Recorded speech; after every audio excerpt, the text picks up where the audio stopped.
As Michael Saylor says, Bitcoin will surge to 180K, crash to 140K, and people will still freak out again. There'll be a drop or a significant drop that comes along. Have we moved past that because of the regulatory changes that have taken place? I think it'll remain volatile because it's a 24/7, 365 global asset. You can panic sell it on Saturday night. You can enthusiastically buy it on Sunday morning. That's a feature.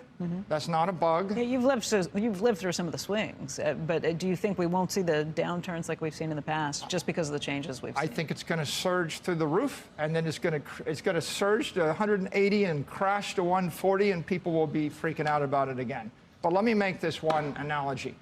Volatility is like fire, and some people run away from the fire, but Henry Ford put the fire into a carriage via an engine, created an entire industry, and he gave humanity wings. More than that, just in, Michael Saylor says Bitcoin will surpass gold. This is something we all think will happen. Now, he says he thinks Bitcoin will surpass gold by 2035. Interesting his reason why. We're in the digital gold rush, and 2035 is the 0.99 year. That means that 99% of all the Bitcoin will have been mined in the year 2035. If you want Bitcoin, you need to get it between now and then, because the last 1% of Bitcoin comes out over 100 years.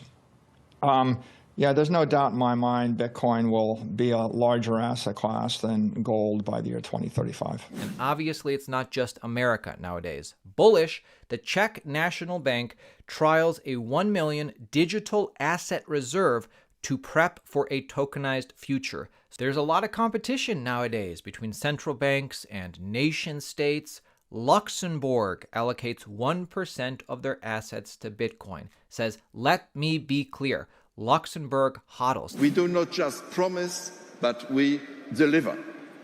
Our sovereign wealth fund, investing 1% of its assets in Bitcoin, is not an announcement to seek attention. It's already done. And while the fund's investment policy allows for an allocation in any crypto asset, it has chosen to invest only in Bitcoin. Thank you. Because, as Michael Saylor once said, there is no second best. And we're in it for the long haul. And let me be clear, Luxembourg hodls. We are still early.